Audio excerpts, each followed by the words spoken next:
Bu sənətdə olan bir insan kimi mənim də öz xəyallarım, öz arzularım var idi, amma heç vaxt belə böyük birdən-birə arzular qurmamışdım ki, hansısa bir film çəkilsin və orada mən birdən-birə baş rolda oynayım. Dedilər gəlin kastinqa. Mən də getdim. Düşündüm ki, mən yəqin ki, bunu oynaya bilməyəcəm. Bundan sonra bilmirəm filmlərə çəkiləcəm, çəkilməyəcəm, necə olacaq karyeram. O vaxt ki, İranə daha sakit, daha təcrübəsiz, daha öz duyğularını, hisslərini, düşüncələrini bastıra bilən biri idi. Bəzən biz özümüz haqqında başqa şey düşünürük, amma reallıqda görürük ki, yox biz elə deyilik də. Bir-iki səhnə var ki, məsələn, baxıram belə baxıram o səhnələrə ki, ay mən burada nə etmişəm. Sevgi hər birimizin ortaq dilidir. Yəni din fərqli ola bilər, millət fərqli ola bilər, yaşadığımız mühit, dəyərlər fərqli ola bilər, amma duyğuları aldatmaq olmur. Yəni ürək həmişə bir ritmdə də, eyni dildə danışır. Bəzən insanların müəyyən bir şablonu olur. Məsələn bir sevgi obrazıdır. Bizə o dəqiqə İrana Kərimovanı gətirin, onu çəkək. Güclü qadın bir obrazını canlandırma, hökmdar qadın obrazını canlandırmağı çox istərdim. O deyirlər, için sənə yox deyirsə, içinin bir bildiyi var. Doğrudan da ona bəzən qulaq asmaq lazım. Salam, hər vaxtınız xeyir olsun. Kiçik bir fasilədən sonra yenidən podkastımıza qaldığımız yerdən davam edirik. Bu dəfə maraqlı bir qonağım var. Yarğunat obrazını Azərbaycan kinosuna belə göydən birdən-birə düşən və hamının sevimlisinə çevrilən İrana Kərimova bu gün bizim qonağımızdır. Ümid edirəm ki, bu gün maraqlı bir söhbətimiz olacaq. Birinci ondan başlamaq istəyirəm ki, belə özünüzü ilk filmindən baş rolda təsəvvür eləyirdinizmi nə vaxtsa? Yox, heç vaxt. Yəni təbii ki, hər bu sənətdə olan bir insan kimi mənim də öz xəyallarım, öz arzularım var idi, amma heç vaxt belə böyük birdən-birə arzular qurmamışdım ki, hansısa bir film çəkilsin və orada mən birdən-birə baş rolda oynayım. Tarixi bir filmdə həmişə rol almağı çox istəmişəm, amma heç vaxt düşünmürdüm ki, bu birdən-birə baş rol olar. Və filmdən təklif gələndə açığı heç həyəcanlanmadım. Nəyə görə? Çünki heç olacağına ümidli deyildim. Dedilər gəlin kastinqa. Mən də getdim. Getdim, tanış oldum orada rejissorumuzla Elşən Zeynallı, ikinci rejissorumuz Məlayət xanım və ssenarist və filmin prodüseri Sədaqət xanım Kərimova ilə. Onlarla tanış oldum, film barədə mənə biraz məlumat verdilər. Elə ilk görüşdən çox gözəl münasibət yarandı aramızda. Və demək olar ki, artıq yarı təsdiqlənmiş kimi idim, amma mənə ssenarini verdilər. Mən evə getdim, ssenarini oxudum. Ssenari mənə çox təsir elədi. Özüm də çox duyğusal insanam həyatda da. Və hekayə məni dərindən incitdi deyə bilərəm hətta və düşündüm ki, mən yəqin ki, bunu oynaya bilməyəcəm. Yəni o cəsarəti özümdə tapmadım. Anama zəng elədim, dedim, amma mən ssenarini oxudum, amma bu çox ağır bir şeydir. Mən duyğusal olaraq bunu yaşaya bilmərəm. Nəinki bunu oynamaq, orada işləmək. Ümumiyyətlə duyğusal olaraq mən bunu qaldıra bilmərəm. Amma deyir ki, orada nə var ki, elə belə çətin bir şey ki, sən bu hala düşmüsən. Amma sonra təbii ki, özümü toparladım, artıq o emosiyaları qoydum bir qırağa və düşündüm ki, bu tarixi bir filmdir və ilk ləzgi bədii filmi idi, hansı ki, Azərbaycan aktyorlarının iştirakı ilə çəkilmişdi. Düşündüm ki, bu işin sonunda tarixə düşmək də var və bu şansı qaçırtmaq olmaz və təbii ki, mənim cavabım hə oldu. Bu filmdə çəkilməyi çox istədim və belə təsdiqləndim. Mən bunu araşdıranda bunu gördüm ki, Sədaqət Kərimova sizə deyib ki, mən sizi ilk görəndə, ilk görüşdən bildim ki, siz o yarğunatsınız da, yəni sizi elə görüb. Bəs siz özünüz obraza necə yanaşırdınız? Özünüz obrazını necə təsəvvür edirdiniz və necə ifa elədiniz? Bəli, Sədaqət xanım bunu deyəndə özüm də çox təəccüblənmişdim və çox da xoş oldu mənə. Deməli, çünki mənə dedi ki, bir çox aktrisalara baxdım, amma sırf mənim o təsəvvürümdəki o hekayədə yazdığım yarğunatı deyir, heç kimdə görə bilmirdim. Səni deyir, elə qapıdan girən kimi İranə mən səndə yarğunatı gördüm və təbii ki, bu 2 qat artıq məsuliyyət hiss eləməyə başladım və çox təcrübəsiz idim deyə. 20 yaşım var idi o vaxt, heç film təcrübəm yox idi. Artıq teatrda çalışırdım, düzdür. Çox narahat idim. O boyda komanda, professional komanda, aktyorlar, kifayət qədər stajı, təcrübəsi olan aktyorlar var idi ki, hansılar ki, mənim tərəf müqabilim idi və mən çox həyəcanlı idim. O məsuliyyətin altından necə çıxacağımı bilmirdim. Amma çox sağ olsunlar, mənə çox yardım etdilər. Həm rejissorumuz, həm ssenaristimiz, orada olan bütün aktyorlar mənə o qədər belə sevgi ilə, qayğı ilə məni qucaqladılar. Hər an mənə kömək oldular və bu mənim rolumun bu qədər uğurlu alınması da məncə onların da köməyi, yardımı var idi. Mənim yarğunata olan münasibətə gəlincə isə Yarğunat yəqin ki, bundan sonra bilmirəm filmlərə çəkiləcəm, çəkilməyəcəm, necə olacaq karyeram, amma Yarğunatın yeri mənim üçün tam başqadır. Mən onunla böyüdüm. Çox şeylər hiss elədim, çox şeylər yaşadım onunla və müsahibələrdə də bir neçə dəfə demişəm ki, yəni oxşar tərəflərimiz həqiqətən də çoxdur. Mən də çox duyğusalam, çox sentimentalam Yarğunat qədər, amma həmişə onu deyirdim ki, Yarğunat məndən daha güclü xarakterə sahib olan bir insandır və mən Yarğunatı yaşamaqdan daha çox sadəcə qıraqdan onu müşahidə eləyirdim, onun həyatını, onun hisslərini. Çox vaxt mənə deyirdilər ki, sən bu rolu yaşadın, onun içinə girdin. Mənsə düşünürəm ki, mən qıraqdan irani olaraq onun həyatına o münasibətim, baxış açısı, belə deyim, mənə kömək oldu ki, mən bu rolu bu cür təqdim eləyə bilim tamaşaçılara. Əslində yəqin ki, siz bu filmə çəkilərkən filmin bu qədər uğurlu olacağını gözləmirdiniz. Əslində burada bir çox səbəblər var ki, sanki belə üst-üstə düşdü. Siz özünüz hansı səbəbləri görürsüz ki, bu filmə uğur gətirdi? Mən doğrudan da inanmırdım ki, film bu qədər izlənilər, bu qədər uğurlu olar. Düzdür. İlk çəkiliş, ilk filmim olmağına baxmayaraq, mən inanırdım ki, bu iş gözəl bir iş olacaq. Düzdür, heç kimi tanımırdım. Nə rejissoru tanıyırdım, nə aktyorları. Sadəcə tərəf müqabilim Sənan Kazımovu tanıyırdım. Daha öncə bir səhnəcikdə biz ondan rol almışdıq. Bu da məncə uğur gətirmək üçün kifayət qədər böyük bir səbəb idi. Çünki biz artıq bir-birimizi tanıyırdıq, bir-birimizə çox yad deyildik. Komanda çox gözəl komandaydı. Rejissorumdan tutmuş texniki heyətinə qədər bir ailə kimi yaşadıq orada. Özünüz də bilirsiniz, çox çətin idi. Hava şəraiti, qaldığımız yer, çox çətinliklər oldu, amma məncə o aramızda olan komandanın içində olan o sevgi, o isti münasibət, hər kəs can qoydu bu filmə həqiqətən. Heç kəs buna sadəcə bir iş kimi yanaşmadı. Bir də məncə hekayə, hekayənin bu qədər ağrılı, bu qədər dərin. Məncə insanlar da darıxmışdılar belə saf, təmiz bir sevgi üçün. Ona görə də doğru zamanda məncə o film ortaya çıxdı və doğru zamanda insanların ürəyinə toxunmağı bacardı. Sanki biraz da orada pandemiyanın da belə bir təsiri oldu. Bəli. Çünki o məsələn kinoteatrlara çıxsaydı bəlkə bu qədər izlənməzdi, amma Bəlkə də izlənməzdi. hamı insanlar sanki belə evlərə qapanmışdı və nəsə axtarırdı izləməyə. Bəli və doğrudan da deyirlər hər işdə bir xeyir var. Martın 16-sı, 17-si 2020-ci ilin bizdə 2 premyer olmalı idi. Biri Azərbaycan dilində, biri də ləzgi dilində filmin premyeraları olmalı idi. Və martın 10-u idi deyəsən, səhv eləmirəmsə, dedilər ki, hər yer bağlanır, hər şey ləğv olunur, bütün tamaşaçılar. Bizim teatrda da hətta premyer olmalı idi, o da ləğv olundu. Və təbii ki, hamımız çox üzüldük ki, filmin premyerasında, qalasında iştirak edə bilməyəcəyik, amma heç kim bilmirdi ki, pandemiya bu qədər uzanacaq. Sədaqət xanım deyirdi ki, yoxdur, bəs film, yəni nə vaxtsa biz bu filmi yenidən təqdim eləyəcəyik də, pandemiya ömür boyu sürməyəcək ki. Elə oldu ki, pandemiyanın vaxtı çox uzandı və YouTube-da artıq premyera eləməyə qərarına gəldi Sədaqət xanım və məncə doğrudan da hər işdə bir xeyir var. Bəlkə də kinoteatrda bu qədər uğur, baxış sayı qazanmayacaqdı bu film. Çox erkən yaşda belə məşhur olmağın nə kimi müsbət və mənfi tərəfləri var? Müsbət tərəfləri odur ki, təcrübə qazanırsan, insanların sənə olan sevgisi, məsələn, insanlar yaxınlaşırlar və artıq məni tanımaya özlərini mənə çox doğma hiss eləyirlər və başlayırlar öz hekayələrini danışmağa. Bu film, hətta elə tamaşaçılar var ki, deyirlər ki, bu film onların şəxsi həyatlarına da çox böyük təsiri oldu.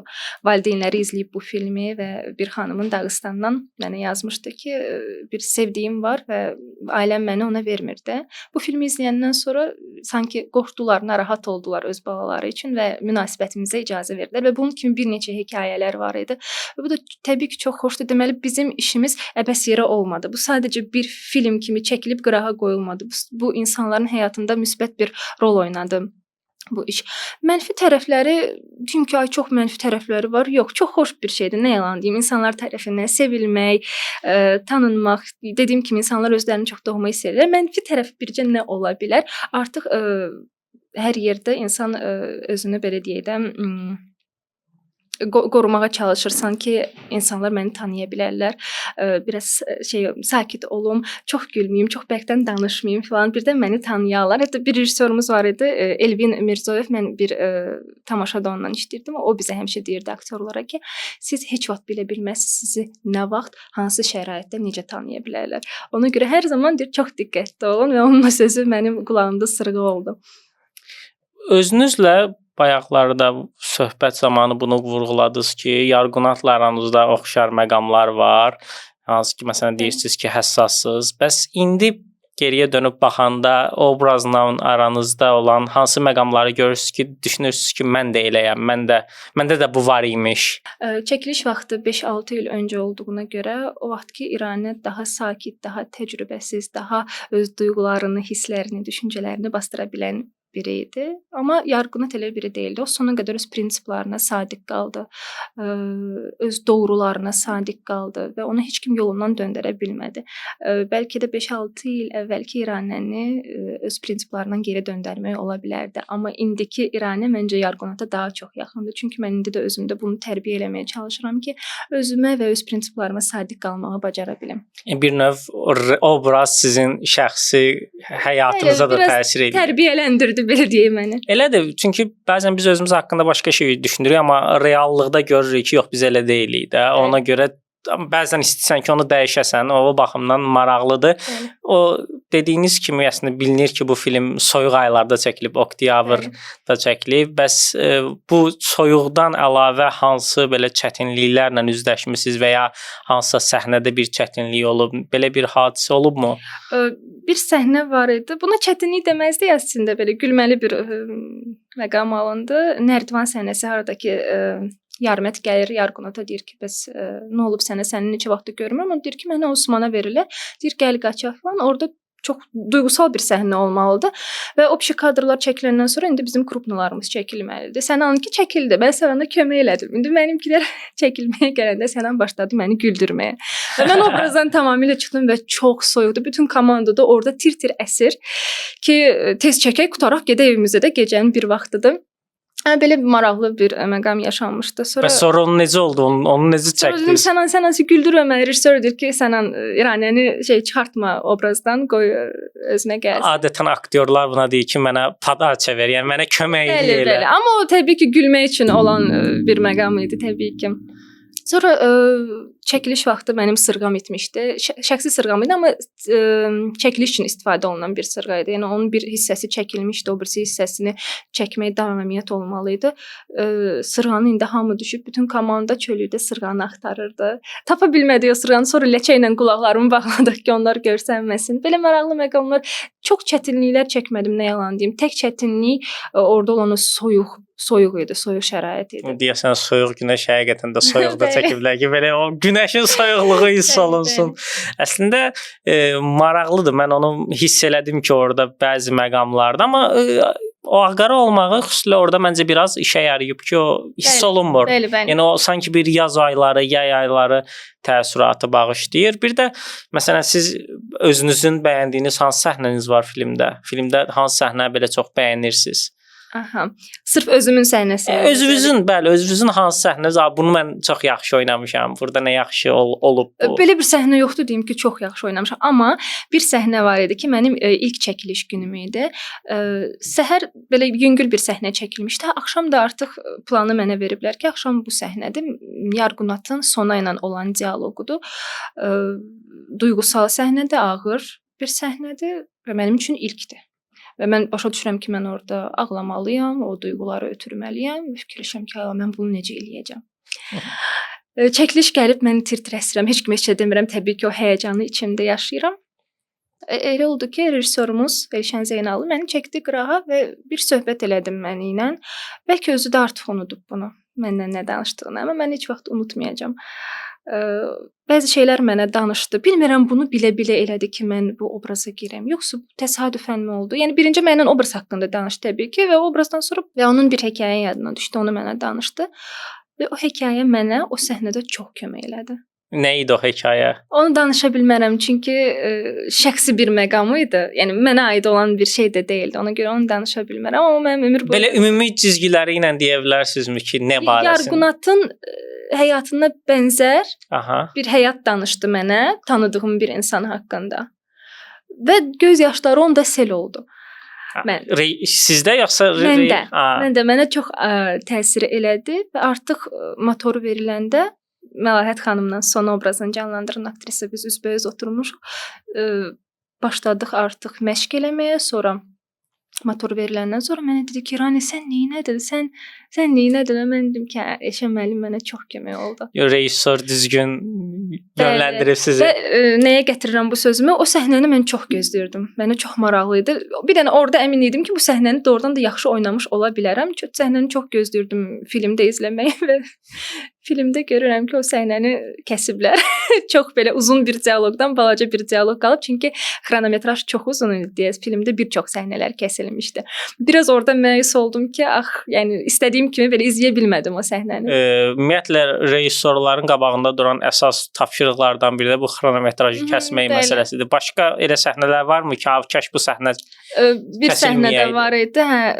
Yarğunatın atasının məzarında olan bir səhnəsi var idi və Yarmətin anasının məzarında olan bir səhnəsi var idi. Artıq ki, onlar da kəsildi. O səhnələr də mənim üçün çox maraqlı idi. Amma izləmək qismət olmadı çünki xronometrajda onlar təəssüf. Bəlkə bir dənə də daha belə uzun bir versiyası bəzən olur. O şey qalıb, o çəkilişlər hamısı qalıb kadrlar. Düşünürdülər ki, bəlkə onu bir serial kimi, 4 seriallıq bir serial kimi uzun formatda təqdim eləyərlər. Bilmirəm o ideya hələ də qalıb yoxsa yox. İnşallah olar, biz də izləməyə şansımız olar. Amma bir-iki səhnə var ki, məsələn, baxıram belə baxıram o səhnələrə ki, ay mən burada nə etmişəm, niyə mən bunu belə elədim, daha yaxşı da oynaya bilərdim deyə düşündüyüm səhnələr var. Təbii də hər zaman daha yaxşısı mümkündür. Soyuq günəş belə bir növ bizə göstərdi ki, insanlar sevgi filmlərini hələ də sevirlər, hələ də izləmək istəyirlər. Yəni sırf mövzusu sırf sevgi olan filmləri. Mən də bilirəm ki, siz də sevirsiniz bu janrda filmləri. Siz necə düşünürsünüz? Yəni bu cür filmlər çəkilməlidirmi? Əlbəttə. Məncə sevgi hər birimizin ortaq dilidir. Yəni din fərqli ola bilər, millət fərqli ola bilər, yaşadığımız mühit, dəyərlər fərqli ola bilər, amma duyğuları aldatmaq olmur. Yəni ürək həmişə bir ritmdə də, eyni dildə danışır. Ona görə Azərbaycan xalqı da məncə sevgi filmlərini sevir, duyur, hiss eləyir. Ona görə də lazımdır məncə. Ümumiyyətlə sevgi filmləri dünyada da çox çəkilmir və yaxşı da sevgi filmi belə biraz tapılmır, amma yəni tapılanda da insanlar o dəqiqə sevirlər. Bəli. Belə bir sual verim ki, başqa hansı janrları sevirsiniz? Başqa hansı, məsələn, siz bir maraqlı gəlir sizə, izləyirsiniz, vaxt keçirirsiniz? İzləməyi elmi fantastikanı çox sevirəm. Musiqili janrda olan filmləri də çox sevirəm. Musical janrını. Bəli. Özüm də musiqili teatrda çalışıram bəlkə də ona görə. Musical janrından, məsələn, mənim musical deyəndə ağlıma bir növ o musical janrını yenidən geri gətirən La La Land filmi oldu. La La Land, Moulin Rouge. Moulin Rouge. Əlbəttə Moulin Rouge 2000-lərin əvvəlidir. Amma ondan sonra bir boşluq oldu sanki və La La Land yenidən həmin o populyarlığı qaytardı və indi xeyli çəkilir. Əvvəlkinə baxanda xeyli musical janrı geri qayıtdı. Çox istərdim Azərbaycanda da musiqili janrda belə filmlər çəkilsin. Buyurun. Çox maliyyə tələb eləyəcək, bəlkə də ona görə risk eləmirlər, bilmirəm, amma çox istərdim fərqli janrlarda filmlərimiz çəkilsin. Bəli, musical janrını mən də istərdim, amma musical janrı biraz sanki müasir dövrün belə bir toxunuşlarını istəyir. Çünki məsələn, bəzən baxırsan ki, hər hansı bir musicala baxırsan, görürsən ki, məsələn, orada rap istifadə olunub və ya caz və ya başqa elementlər. Fərqli prizmadan, fərqli baxış açısı ilə. Xüsusilə bir filmlər barəsində, Azərbaycan filmləri barəsində soruşmaq istəyirəm ki, yəni ümumilikdə Azərbaycan filmləri ilə aranızda olan münasibət nədir? Daha sonra isə seçəcəm. Azərbaycan filmləri arasında belə suallar verəcəm ki, hansıları seçərdiniz? Ümumilikdə Azərbaycanın köhnə filmləri də ola bilər, yeni filmlərdən baxırsınızmı? Nə düşünürsüz? Özünüzə yaxın görürsünüzmü və necə düşünürsünüz? Məncə indiki dövrdə gözəl hətta seriallarımız da çəkilməyə başladı. Mən özüm də elə seriallar var ki, otururam, izləyirəm. Xüsusilə də ictimai televiziyanın olan o seriallarını, kifayət qədər gözəl filmlərimiz də çəkilir məncə. Sadəcə təbii ki, maliyyə tələb edən bir şeydir. Gözəl, keyfiyyətli bir işi ortaya çıxartmaq üçün və çəkilişdən öncə də sizlə söhbət elədik ki, yəni ən böyük problem maliyyədir və insanlar, prodüserlər, rejissorlar maliyyəni hardansa tapırlar, filmləri çəkirlər, gözəl bir film təqdim eləməyə çalışırlar, amma kinoteatrda yetəri qədər baxış sayı toplaya bilmirlər və təbii ki, məyus olurlar, yəqin ki, ruhdan düşürlər və növbəti filmlərə artıq bəlkə də o motivasiya qalmır onlarda. Əlbəttə həmin o maliyyəni toplaya bilsələr, bəlkə daha da yaxşı işlər ortaya çıxarda bilərlər. Deməli, başlayırıq sizə Azərbaycan filmlərindən. Bu ənənəvi bizim formatımızdır. Sizə bilirsiniz yəqin ki. Deməli, gün keçdi yoxsa bizim Cəbiş müəllim? Bizim Cəbiş müəllim. Bizim Cəbiş müəllim yoxsa Şərikli çörək? Bizim Cəbiş müəllim. Bizim Cəbiş müəllim yoxsa Babək? Bizim Cəbiş müəllim. Bizim Cəbiş müəllim yoxsa 7 oğul istərəm? Bizim Cəbiş müəllim. Bizim Cəbiş müəllim yoxsa Dəli Kür? Dəli Kürü də çox sevirəm. Kitabını da çox sevirəm, amma bizim Cəbiş müəllim. Bizim Cəbiş müəllim yoxsa Uzaq sahillərdə? Uzaq sahillərdə. Uzaq sahillərdə yoxsa İstintaq? Uzaq sahillər. Uzaq sahillərdə yoxsa Bəyin oğurlanması? Uzaq sahillərdə. Uzaq sahillərdə yoxsa Tütək səsi? Uzaq sahillərdə. Uzaq sahillərdə yoxsa Ad günü?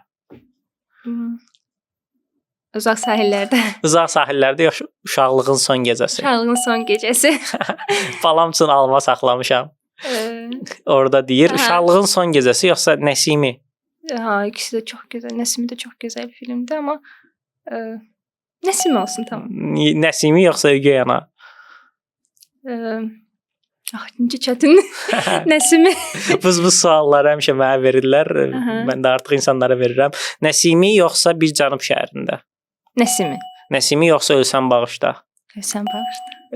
Ölsən bağışda yoxsa Arşın mal olan? Arşın mal olanı da çox sevirəm.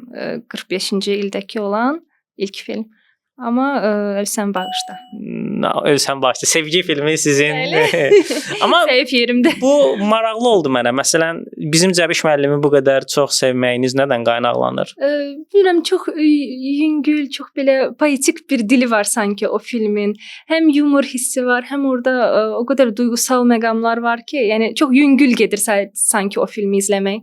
Əslində sonuncu film olaraq Arşın Malalanı deməyim təsadüfi deyildi. Çünki mən bilirəm ki, siz həm də xoreografiya ilə məşğulsunuz və əsas aparıcı balet meistersiniz. Yox, balet artisti. Balet artisti, balet meister fərqlidir. Rəqsə quruluş verən xoreografdır. Aparıcı balet artistisiz. Əslində suallarımızdan biri şeydi, bu musical janrında bir filmdə oynamaq istərdinizmi? Çünki biz danışdıq ki, belə bir film çəkilsə yaxşı olar. Bir film var, Phantom of the Opera. Bilirəm. Bəli, o filmin bəlkə də səhnələşdirilmiş teatrda da canlandırmağı çox istəyərdim. Fərqi yoxdur, baş rol yoxsa çox istəmişəm ki, həmişə bizim də belə gözəl müzikallarımız olsun. Film kimi də çəkilsə, düzdür, yəqin ki, bizdə biraz mümkün olmaz, bilmirəm. Bizdə onu olmasa da başqa bir məsələn kimsə yenidən bir ssenari yaza bilər. Ola bilər, onun əsasında, o əsərin əsasında. Bəli, məsələn də kimsə sırf ssenari yazar ki, mən musical çəkmək istəyirəm, belə bir. Çox maraqlı olardı, çox istəyərdim. Böyük arzularımdan biridir. Özümü həm komediyada da sınamağı çox istəyərdim, açıqam. Amma hələ ki ürəyimcə bir komedik bir rol, bir təklif almamışam. Amma çox istəyirəm gözəl bir vəziyyət komediyasında özümü sınayan bir aktrisa kimi. Mənim üçün də çünki maraqlıdır necə olar. Çünki insanlar öyrəşiblər məni həmişə qəmgin rollarda görməyi. Mənə deyirlər, "Ay siz niyə həmişə bütün rollarınızda ağlayırsınız?" Bilmirəm, bəlkə də soyuq günəşdən sonra artıq elə qalmışam insanların yaddaşında, nədirsə. Əslində o müəyyən qədər çox yaxşıdır ki, siz bunun fərqindəsiniz ki, bəzən insanların müəyyən bir şablonu olur. Məsələn bir sevgi obrazıdır. Yəni bizə o dəqiqə İrana Kərimovanı gətirin, onu çəkək. Bəli, və əslində bu gözəl bir şey deyil aktrisa üçün. Yaxşı bir şey deyil. Potensialını tam üzə çıxartmaq üçün. Bəli, və mən də çox istəyirəm ki, potensialını hər tərəfli göstərə bilim. Musicaldan biz danışdıq, bəs klassik musical, yəni talımda müasir 21-ci əsrdə çəkilən yox, məsələn 20-ci əsrdə də bu janr çox populyar olub da. Oradan izlədikləriniz varmı və ya yadınıza gələn bir film varmı ki? Yox. Məsələn Singing the Rain filmi var. Məsələn o çox məşhurdur, ən məşhur musicallardan. Mütləq izləyin onu, məncə sevəcəksiniz. Özündən sonrakı bir çox filmə də belə ilham mənbəyi olub. O baxımdan maraqlıdır. Mən sizə bunu soruşmaq istərdim ki, musical janrının sizcə Azərbaycanda potensialı varmı? Çünki əslində bizdə daha əvvəl çəkiblər və olub. Bəli, sonradan bir durğunluq oldu. Əlbəttə ki, var. Bizim kifayət qədər istedadlı, yəni bu janrı ortaya gətirmək üçün kifayət qədər istedadlı sənətçilərimiz var. Təkcə aktyorlarımız deməyim, həm aktyorlarımız var, həm musiqi ifaçılarımız. Elə məsələn bizim teatrda vokal artistləri var ki, hansılar ki bu işi çox gözəl məncə eləyə bilərlər. Baletmeisterlarımız var, xoreoqraflarımız var, bəstəkarlarımız var. Kifayət qədər gənc, istedadlı, mənim özümün də tanıdığım insanlar var. Mənə də maraqlılar ki, belə bir janrı yenidən görmək, amma biraz sanki bizdə belə bir şey yanaşma var. Xüsusilə bu filmin ortasında oxuyub oynamaq biraz Hind kinosu kimi bizim yadımızda qalıb. Amma keçmişə gedəndə yəni o olmasın, bu olsun, Arşın Mallan o deyil də. Yəni onlar məsələn çox yaxşı müzikallardır. Bəlkə də Üzeyir Hacıbəyova ehtiyacımız var təzədən. Bəlkə də. Bu yaxınlarda Hal filmi də artıq yayımlandı. Orada da başrolda oynayırsınız və Sədaqət Kərimova. O layihə haqqında belə istərdim biraz danışaq. Sədaqət xanımla ikinci işim idi, artıq ikinci əməkdaşlığımız idi. Hal filmi mənim üçün əslində bir növ güzgü oldu deyərdim. Özümü biraz fərqli tərəfdən, başqa tərəfdən öyrənməyim üçün, özümü görməyim üçün bir kömək oldu, bir vasitə oldu deyərdim. Düzdür, çox suallar var idi, çox narahatçılıqlar var idi o baxımdan ki, yenidən İranə bəlkə Yarğunatı birdən canlandırar bu filmdə. Yarğunatla eyni obraz alınar deyə belə bir qorxular var idi, amma mən özüm də bundan çox narahat idim və həm görünüşümlə bağlı, həm də oyunumla bağlı çox çalışırdım ki, Yarğunatdan tam fərqli bir obraz canlandıra bilim. Filmi izləyəndən sonra baxdım və gördüm ki, deyəsən istədiyimə biraz da olsa nail ola bilmişəm. Yəni mən şəxsən Yarğunatdan tamamilə fərqli bir obraz gördüm. Selmiyə obrazı idi canlandırdığım obraz. Bir gənc qızın, bir qadının bir gecənin içində, yəni həyatı məhv olmuş bir xanımdan gedir burada söhbət. Və onun mübarizəsindən, onun susqun, sakit mübarizəsindən gedir söhbət. İçində yaşadığı o duyğulardan, içində bastırdığı o sevgidən, arzulardan, xəyallardan gedir söhbət. Ağır və emosional bir yol oldu mənim üçün bu film. Və özünüzə dediniz güzgü rolunu oynadı o. Həmin güzgü rolunu oynayan məqamlar nələr idi ki, orada gördünüz və başa düşdünüz nəysə? Dediyim kimi Yarğunatdan tam fərqli bir obrazı canlandırdım və özümü aktrisa kimi orada kəşf elədim əslində. Selmiyə ilə İranə arasında amma yetəri qədər fərq var idi. Bəlkə də İranə o situasiyaya düşsəydi, Selmiyə qədər taleyinə razı ola bilməzdi. Məsələn, mən Selmiyanın yerində yəqin ki, taleyimə razı olmazdım. Bilmirəm, filmi izləmişəm. Və orada o qızın başına gələn o şeylər, o hadisələr, mən yəqin ki, onlara susmazdım. Yəqin ki, mübarizə aparardım. Düzdür, qıraqdan demək bunu çox asandır, çox rahatdır. O situasiyanın içində insan tamamilə fərqli şeylər düşünə bilər, fərqli qərarlar verə bilər. Eyni zamanda bu yaxınlarda yayımlanan bəlkə də filmində də oynayırdınız. Bəlkə də filmini artıq yəqin ki, insanlar bilirlər, çünki həm Talehlə danışmışdıq. Özünüz obrazınız haqqında necə düşünürsünüz? Öz obrazınız, bəlkə də ki, filmində o obrazınız var. Deyim ki, mənim üçün çox fərqli bir obraz oldu, yox. Yəni sadə əslində bir qızı canlandırırdım. Çox qeyri-adi bir xarakteristik bir obraz deyildi. Amma film özü məni çox həyəcanlandırdı. Mənə təklif gələndə bu birinci YouTube üçün nəzərdə tutulmuş bir qısa metrajlı bir film idi və mən o versiyanı da çox bəyənmişdim. Ssenarini oxudum və düşündüm ki, mən bu filmdə olsam da, olmasam da mən bunu mütləq izləyəcəm. Çünki tamaşaçı olaraq mənim çox marağımı cəlb elədi və aktrisa kimi də orada olmağı çox istərdim təbii ki və elə oldu ki, təsdiqləndim.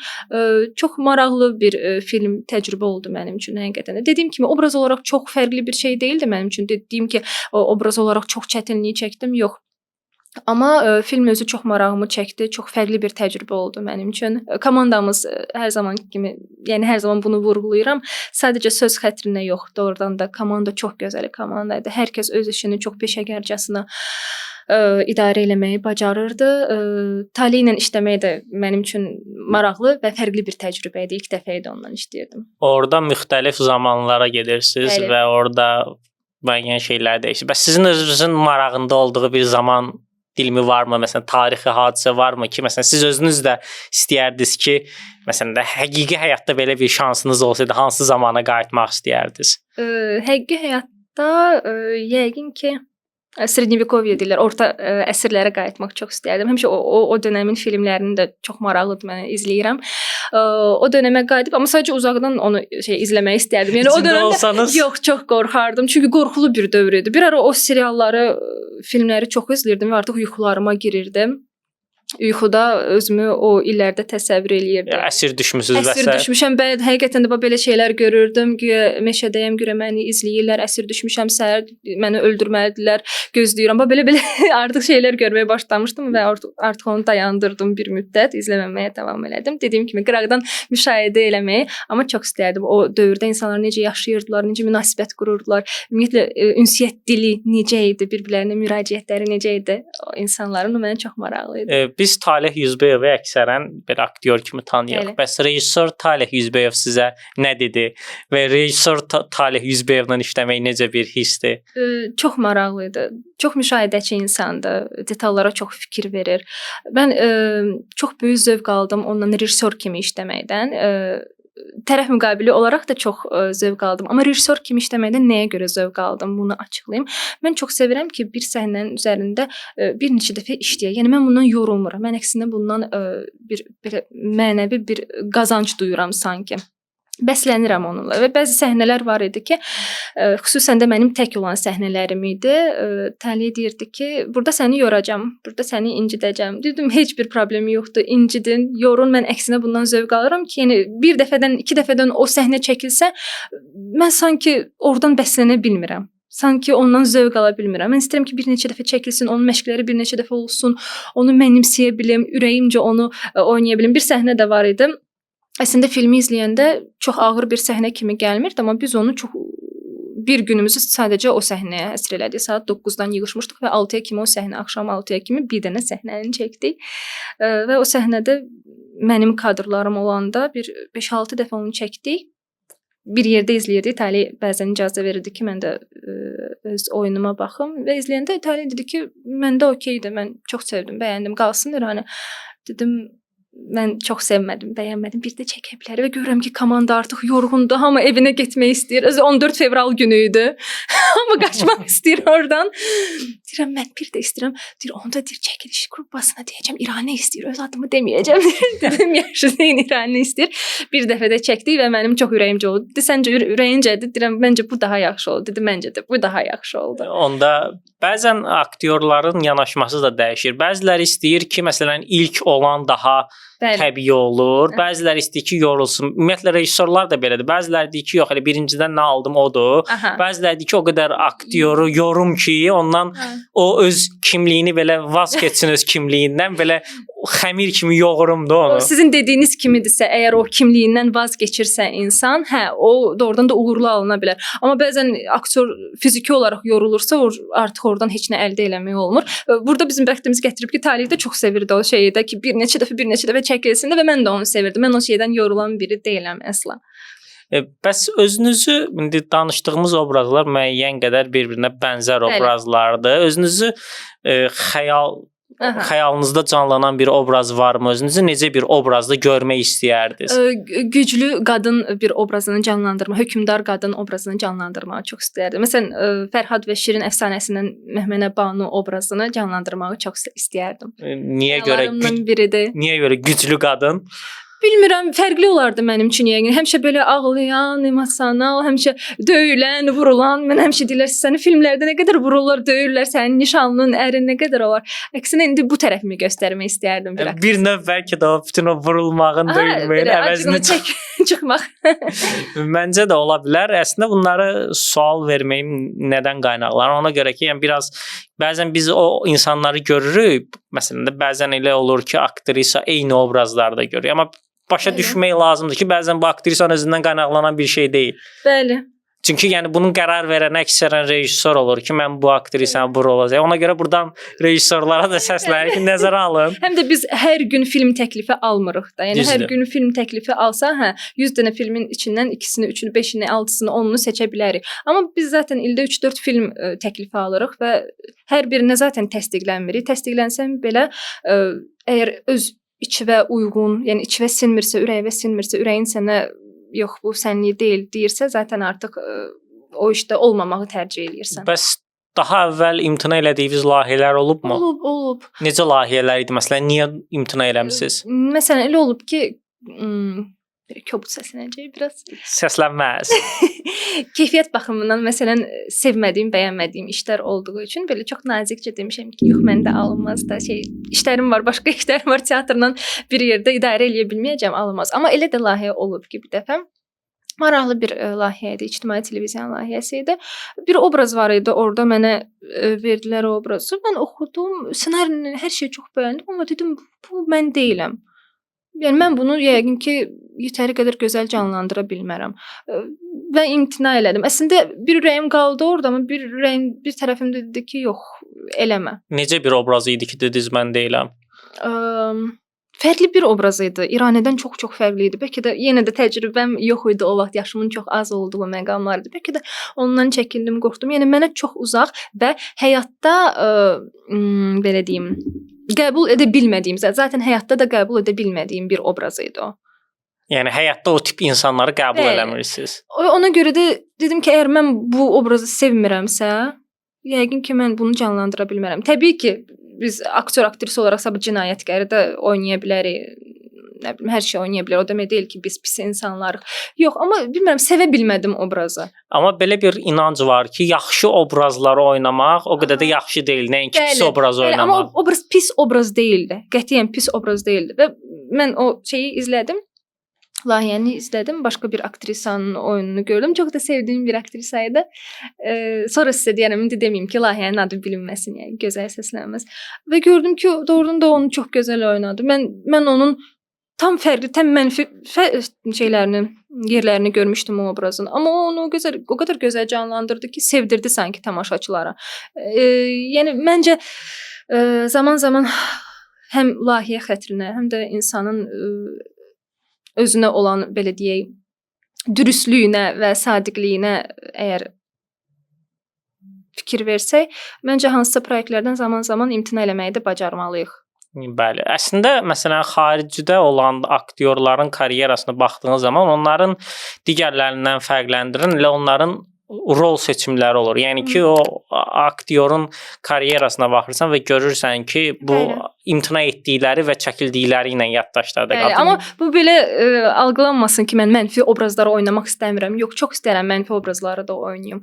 Dediyim kimi o obrazda mənfi bir rol, mənfi bir obraz deyildi, amma yenə də deyirəm, içimdə əgər bir şey mənə yox deyirsə, mən həmişə ona qulaq asıram. Çünki o deyirlər, için sənə yox deyirsə, içinin bir bildiyi var. Doğrudan da ona bəzən qulaq asmaq lazımdır. Bəs aktyor olaraq rola hazırlaşarkən nəsə belə xüsusi rituallarınızmı deyim, müşahidələrinizmi deyim və ya nəsə etdiyiniz hazırlıqlar olurmu? Təbii ki, obrazı daha dərindən vermək üçün. Əgər həmin o obraz məsələn çox belə spesifik bir peşəsi varsa, o peşəni başlayıram o peşə haqqında oxumağa başlayıram. O peşənin sahibləri ilə ünsiyyətdə olmağa başlayıram. Məsələn, bir proyekt vardı, jurnalist oynuyordum orada. Mənim də jurnalist bir tanışım var idi. Onunla əlaqə saxladım. Dedim, bax, mən jurnalisti canlandıracağam. Mənə kömək eləyə bilərsən. Belə spesifik, xüsusi bir məqamlar varmı sizin peşənizdə? Və o da mənə kömək elədi. Danışdı, necə olur, müsahibəni necə alırlar ümumiyyətlə. Çox yardım elədi mənə və mən də onun üzərindən artıq yola çıxaraq obraza o cür hazırlaşmağa başladım. Bir də mənə bu maraqlı gəldi ki, sizin rejissorlarla işləyərkən sizə hansı tip rejissorlar daha rahat? Çünki məsələn bəzi rejissorlar belə yanaşır ki, deyir sənə obrazı verir və deyir ki, sən bunu canlandır. Yəni sənə çox da ətraflı məlumat vermir. Bəziləri ətraflı məlumat verir, bəzi həddən çox verir və ya bəziləri sırf konkret sənə tapşırıq verir ki, bunu belə elə, bunu belə elə. Sizdə hansı yanaşmalar, məsələn siz özünüzə daha yaxın görürsüz və ya özünüzü daha yaxşı ifadə edirsiniz? Əsas odur ki, məni o hala salmağı bacarsın. Məsələn, rejissor var ki, dediyiniz kimi deyir ki, bunu elə, bunu elə, bunu elə. O artıq aktyorda maraq qalmır da o obrazı canlandırmaq üçün bir maraq hiss eləmirsən. Çünki sənə deyiləni sadəcə göstərişlərin hamısını ifadə eləyirsən də. Amma elə də rejissorlar var ki, səni o hala salırlar, o havaya salırlar və deyirlər ki, bax, sənin zadaçan budur. Necə istəyirsən onu mənə göstər. Mən onu qəbul eləyəcəm və yaxud eləməyəcəm. Bu sonranın işidir. Sən mənim yanımda bir rejissor var idi, yəni deyəcəm Elvin Mirzoyev. Çox zövq almışdım onunla oynamaqdan. Həmişə mənə deyirdi ki, mən utananda, sıxılanda, nə isə eləyə bilməyəndə deyirdi ki, mənim qabağımda çirkin görsənməkdən, gülməli görsənməkdən qorxmayın. Nə gəlirsə içinizdən onu eləyin. Nə lazımdır biz onu artıq sonradan idarə eləyə biləcəyik. Və o qədər azadlıq verirdi ki aktora. O azadlığı sayəsində bir dəfə, iki dəfə alınmayanda artıq üçüncü, dördüncü dəfədə artıq insan başlayırdı hiss eləməyə ki, bu işdən doğrudan da çox gözəl zövq almağa başlayırsan. Hə, başa düşdüm. Siz deməli daha çox prosesin içində öz yolunuzu tapmağa çalışırsınız. Bəli, o prosesin özü mənim üçün çox dəyərlidir. Həm tamaşalarda, həm çəkildiyim filmlərdə o proses ki var, mən özümü axtarıram, aktrisa kimi tapıram. İrani olaraq nələrinsə cavabını bəlkə də hansı sualların cavabını tapa bilirəm. O proses mənim üçün hər şeydən daha önəmlidir mənim üçün. Əla. Bizim bir klassik sualımız var. Azərbaycan kinosu üçün nə arzulayırsınız? Azərbaycan kinosuna bol cəsarət, bol uğurlar, beynəlxalq uğurlar arzulayıram. Gənc səsə, gənc sözə qulaq verməyi arzulayıram. Belə. Məncə Azərbaycan kinosunda artıq yeni nəsil ulduzlar yetişir. Yəni yeni nəslin artıq müəyyən insanlar var ki, onlar daha əvvəl tanınmırdılar, amma son illərdə tanınmağa başladılar. Bu əslində məncə yeni nəsil, yeni nəfəs gəlir demək olar. Necə düşünürsüz? Məncə də gəlir, haqlısınız. Ümid edirik ki, bunun kassa olaraq da qarşılığı olar. İnşallah. Çünki pul lazımdır bu işi görmək üçün. Bir motivasiya lazımdır. Əlbəttə. Son olaraq bunu soruşmaq istərdim ki, sevdiyiniz 3 xarici serial və 3 film. Aha. Filmdən başlayım. Interstellar filmini çox bəyənirəm. Dnevnik pameti, The Notebook. The Notebook. O da sevgi filmidir. Çox bəyənirəm. Ryan Gosling oynayır da. Aha, bəli. Üçüncü film olaraq da nə deyim? Amelie çox sevirəm. Amelieni çox sevirəm. Serial olaraq da Amelieni oynamaq istəyərdiniz. İstəyərdim. O tam mənlik idi. Serial olaraq da Crown serialını çox bəyənirəm. Bir də uşaqlığımızın bir serialı var idi. Bilmirəm sizin yadınızdadır yoxsa yox.